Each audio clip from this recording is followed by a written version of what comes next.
In these worked examples, all we're going to be doing is converting from radians into degrees.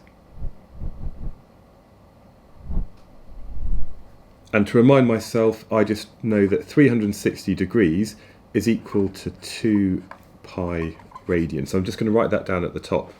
So the first one, we've got 3/4 pi radians. So what I'm going to do is I've got 3 pi over 4.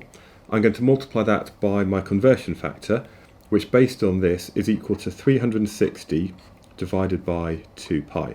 Of course, you can do that as 180 divided by pi, but I'm going back to basics of if we just think about one circle, 360 degrees, 2 pi radians. So when we do that, I'm just going to enter this all on the calculator. This gives me a number of 135 degrees. Okay, so simply putting it into the calculator works. You could, of course, realise that we've got pi's that cancel. You could do a bit of other stuff here.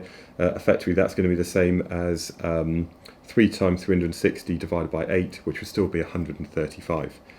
Okay, the next one, we've got 22 over 7 radians. So we're going to do 22 over 7 multiplied by 360 over 2 pi, which is equal to 180 degrees, which is actually the kind of number I expected. If you look at 22 divided by 7, it's actually equal to 3.14, and therefore 22 over 7 is approximately equal to pi. So effectively we had pi radians, that's going to be 180 degrees. Okay, the next one is 6 radians, so I'm just going to do 6.0, again multiplied by this conversion factor, which is equal to 344 degrees.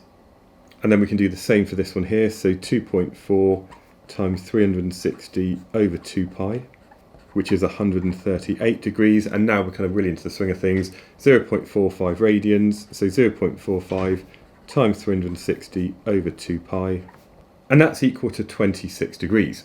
So a relatively straightforward approach. If you're not sure about anything, just write down that 360 degrees is 2 pi radians, and then you can use that to work out if you're multiplying by 360 over 2 pi or multiplying by 2 pi over 360 as you go from one to the other.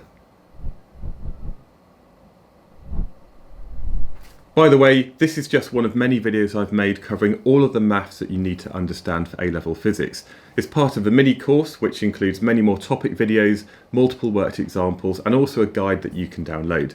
You can find all of this over at alevelphysicsonline.com.